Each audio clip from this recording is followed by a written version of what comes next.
या मालिकेच्या आजच्या भागामध्ये आपण पाहणार आहोत. नंदिनी स्पष्टपणे वसु आत्याला विचारते की तुम्ही दीपक सोबत हातमिळवणी करून मला माझ्या लग्नातून किडनॅप केलं होतं का? पण त्यावेळी वसु आत्या म्हणते की नाही मी असं काही केलेलं नाहीये, तू उगाच माझ्यावर वाटेल ते आरोप करू नको. तर नंदिनी म्हणते की आत्या, मी तुमच्यावर कोणतेही आरोप करत नाहीये, मी फक्त तुम्हाला विचारते आणि मला माझ्या प्रश्नाचं अगदी खरं उत्तर हवं आहे. मात्र त्यावेळी वसु म्हणते की नंदिनी, मी असं काही केलेलं नाहीये आणि मला सांग की मुळात तुला हे सगळं कोणी सांगितलं? आणि त्यावेळी नंदिनी म्हणते पिहूने. आणि हे ऐकून वसु थोडीशी घाबरते, मात्र मग तरीही ती नाटक करत म्हणत असते की अगं ती पिहू किती लहान आहे, तिच्या बोलण्यावर तू का विश्वास ठेवते? हे बघ, मी असं काही केलेलं नाहीये. पण नंदिनी म्हणते की वसु आत्या, तुम्ही बोलत असताना पिहूने ते तिच्या कानांनी ऐकलंय आणि मग मला येऊन सांगितलंय, त्यामुळे तुम्ही प्लीज खोटं बोलू नका. मात्र वसु म्हणत असते की हे बघ नंदिनी, मी तुला खरं सांगते, मी हे असं काही केलेलं नाहीये आणि मुळात मला तुला किडनॅप करून काय मिळणार होतं? आणि तू जो कोण दीपक का कोण म्हणते ना, त्याला तर मी ओळखतही नाही. मला फक्त इतकंच माहिती आहे की तो तुझ्या आनंद निवासमध्ये काम करत होता आणि त्याने तुला तुझ्या लग्नातून किडनॅप केलं होतं, कारण त्याचं तुझ्यावर खूप प्रेम होतं म्हणून. आणि हे ऐकून मग नंदिनी म्हणते की ठीक आहे, तुम्ही नाही म्हणताय ना, तर मग मी ठेवते तुमच्यावर विश्वास. आणि हे ऐकून वसु आत्या खुश होते. पण मग नंदिनी तिला सांगते की प्लीज वसु आत्या, मला तुमचा मोबाईल द्या. आणि हे ऐकून वसु मात्र घाबरते. तर नंदिनी म्हणते की घाबरू नका, तुम्ही म्हणालात ना की तुमचा आणि दीपकचा काही संबंध नाही आहे, मग आता मला तुमचा मोबाईल द्या. त्यामुळे मग वसु आत्या गुपचूप जाऊन मोबाईल घेऊन येते आणि तो नंदिनीच्या हातात देते. नंदिनी लगेच त्यातून त्या दीपकचा नंबर शोधून काढते. वसु आत्याने त्या दीपकचा नंबर दीपक नंदिनी लवर असा सेव्ह केलेला असतो आणि ते पाहून नंदिनीच्या तळपायाची आग मस्तकात जाते. ती त्या वसु आत्याला विचारते की तुम्ही तर दीपकला ओळखत नाही ना, मग त्याचा नंबर तुमच्या मोबाईलमध्ये काय करतोय? आणि त्यावेळी त्या वसु आत्याला काय उत्तर द्यावं हे सुचत नाही. तर दुसरीकडे काव्या ड्रायव्हरची वाट पाहत असते आणि थोड्याच वेळामध्ये पार्थ तिला घेण्यासाठी येतो. काव्या पटकन गाडीमध्ये जाऊन बसते, पण जेव्हा ती पार्थला पाहते तेव्हा तिला आश्चर्य वाटतं.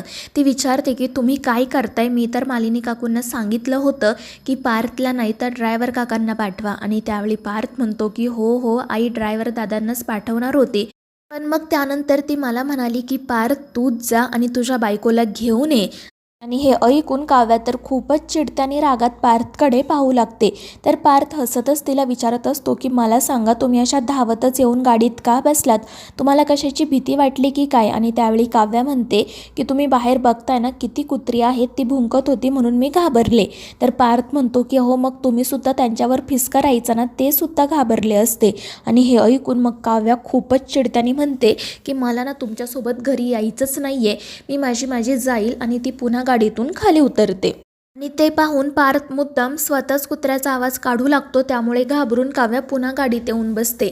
आणि मग ते दोघे जण घरी जाण्यासाठी निघणारच असतात, पण तितक्यात एक माणूस त्या ठिकाणी येतो. त्याच्या सायकलची चैन पडलेली असते, त्यामुळे पार्थ त्याच्या मदतीसाठी गाडीतून खाली उतरतो. काव्या देखील त्याच्या पाठोपाठ खाली उतरते. आणि मग पार्थ दादांना विचारू लागतो की काय झालं, तुम्हाला काही टेन्शन आहे का? तुम्ही इतके थरथर का कापताय? तर ते म्हणू लागतात की बघा ना, माझ्या सायकलची चैन पडली आहे आणि जर मी वेळेत घरी नाही ना पोचलो तर मग माझं काही खरं नाही.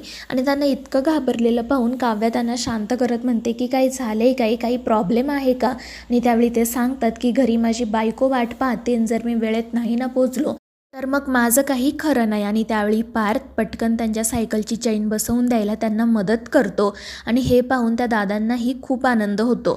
आणि मग त्यानंतर ते पार्थला विचारतात की तुम्ही या गावात नवीन दिसताय? तर पार्थ सांगतो हो, मी यांना घेऊन जाण्यासाठी आलो होतो. तर ते दादा विचारतात ह्या कोण तुमच्या? तर पार्थ पटकन म्हणतो माझी बायको. आणि त्यावेळी ते दादा काव्याला म्हणू लागतात की पोरी, खरंच तू खूप नशीबवान आहे, तुला इतका चांगला नवरा मिळाला. आणि हे ऐकून काव्या पार्थकडे पाहतच राहते. तितक्यात तिच्या लक्षात येतं की पार्थच्या हाताला त्या सायकलच्या चैनमुळे काळं लागलं आहे, म्हणून मग ती पटकन गाडीतून टिश्यू पेपर घेऊन येते आणि त्याला ते देते. आणि हे पाहून ते दादा हसतच म्हणतात की बघा, तुमची बायको तुमची किती काळजी करते, अगदी छोट्या गोष्टींकडे लक्ष देते. आणि हे ऐकून ते दोघे एकमेकांकडे बघतच राहतात. आणि मग त्यानंतर त्यानंतर ते दादा त्यांच्या मार्गाने निघून जातात तर काव्या आणि पार्थही घरी जाण्यासाठी निघतात. दुसरीकडे नंदिनी त्या वसूला जाब विचारत असते आणि त्यावेळी वसू म्हणते की हो, हे सगळं मीच घडवून आणलं आहे. मीच तुला तुझ्या लग्नातून किडनॅप केलं. आणि ते ऐकून नंदिनीच्या पायाखालची जणू जमीनच सरकते. ती विचारते की आत्या का केलं तुम्ही असं? तर ती वसू आत्या म्हणू लागते, कारण तुझ्या वडिलांमुळे माझ्या नवऱ्याचा जीव गेला आणि त्याचमुळे मला तू या घरामध्ये सून म्हणून नको होती. मी 1000 वेळा ओरडून सगळ्यांना सांगितलं पण कोणीही माझं ऐकलं नाही. शेवटी मी धनंजयला धमकी दिली आणि म्हणून त्याने हे लग्न मोडलं. पण मग तू पुढे आली, दोन्ही कुटुंबांना पुन्हा एकत्र आणलं आणि त्याच वेळी मी ठरवलं की आता आपण काही करायचं नाही, जे काही करायचं ते थेट लग्नात करायचं. आणि त्याच वेळी योगायोगाने मला तो दीपक भेटला. मला समजलं की तो तुझ्यावर वेड्यासारखा प्रेम करत होता आणि म्हणूनच मी त्याचा फायदा घेऊन तुला तुझ्या लग्नातून किडनॅप केलं. पुढे काय काय घडलं ते तर तुला माहितीच आहे. आणि हे ऐकून नंदिनीला खूप वाईट वाटतं. ती रडतच म्हणते की आत्या का वागलात तुम्ही असं? जर तुमच्या मनात माझ्याविषयी इतका राग होता तर मला एकदा सांगायचं ना, मी घर सोडून निघून गेले असते. पण तुमच्या या अशा वागण्यामुळे आम्हा चौघांचं आयुष्य उद्ध्वस्त झालंय. आमच्या सगळ्यांच्या स्वप्नांची राख झाली. तुम्हाला काहीच वाटत नाहीये का? तर वसू म्हणते की नाही वाटत मला काही, कारण मी हे सगळं ठरवून केलं होतं. आणि ते ऐकून नंदिनी तर खूपच चिडते. तर वसू म्हणत असते की जाग, तुला जाऊन जे करायचं आहे ते कर, मला फरक पडत नाही. आणि हे ऐकून मग नंदिनी म्हणते की ठीक आहे, आता कळेलच तुम्हाला मी काय करते ते. कारण ही नंदिनी बोलून नाही तर करून दाखवते. आणि त्यानंतर ती तेथून जाण्यासाठी निघते. पण तरीही वसू मुद्दाम म्हणत असते की आता काय करणार ग तू नंदिनी? रडत रडत जाऊन सगळ्यांना सांगणार का की वसू आत्याने बघा काय केलं आहे ते?